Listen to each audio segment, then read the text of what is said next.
For 800 years, the walls of Rome had never fallen to a foreign power. When the gates finally failed in 410 CE, they left behind the broken column fragments of a shattered imperial ideal. Traditional history often paints this collapse as a tide of shadowed, monstrous figures, a sudden wave of savage outsiders tearing down the walls of civilization. But the intricate geometry of this gold and garnet eagle fibula reflects the sophisticated military culture actually took the city. Alaric, king of the Visigoths, was an imperial insider, born in the Danube Delta and trained by the Roman military. He sought to integrate into the Roman system rather than destroy it. Throughout his career, Alaric's demands remained remarkably consistent: a formal title as a Roman general and secure farmland for his people to settle.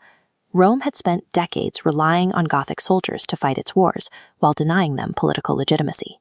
In 410, that military backbone finally transformed into the empire's most lethal internal threat. The roots of this conflict reach back to Emperor Theodosius the Great, the man projecting absolute authority on this silver mausoleum. To maintain his grip on power, Theodosius relied heavily on Gothic allied troops, known as foederati. At the Battle of Frigidus in 394 CE, Theodosius turned that alliance into a death sentence.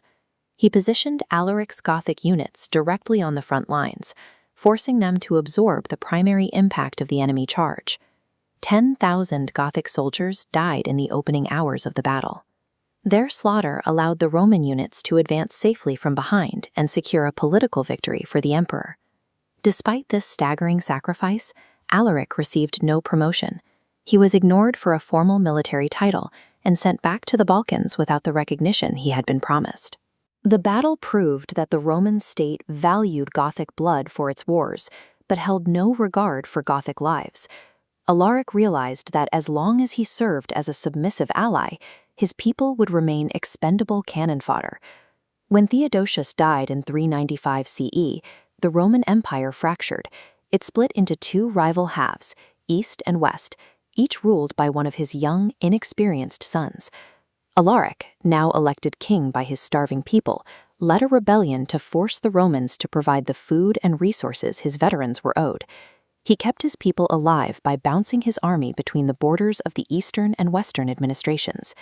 By marching into the disputed territory of Illyricum, he forced both sides to compete for his loyalty.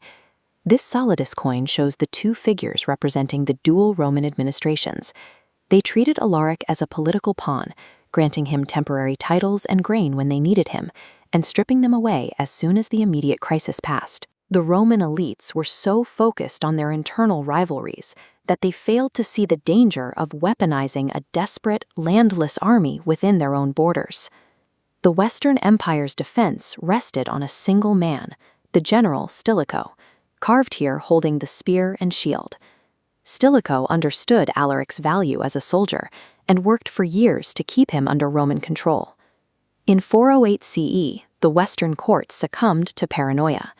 In an internal coup, the Roman government assassinated Stilicho, executing the only general capable of matching Alaric in the field. Following the murder, Roman politicians ordered the systematic massacre of the families of Gothic soldiers living in Italian cities. Thousands of Gothic veterans, having just lost their wives and children to Roman blades, defected en masse. They fled the Roman ranks to join Alaric's camp. Rome's xenophobic purge backfired. Instead of purging a threat, they handed Alaric a massive, enraged army, with every Roman tie severed and absolutely nothing to lose. Driven by the necessity of securing food for his radicalized army, Alaric marched directly to the massive brick Aurelian walls.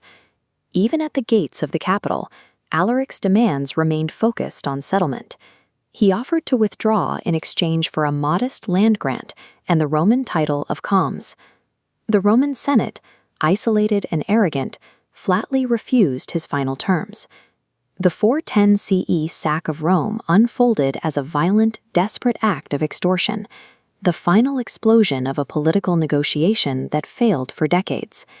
Empires engineer their own destruction when internal divisions and the arrogant mistreatment of allies turn their fiercest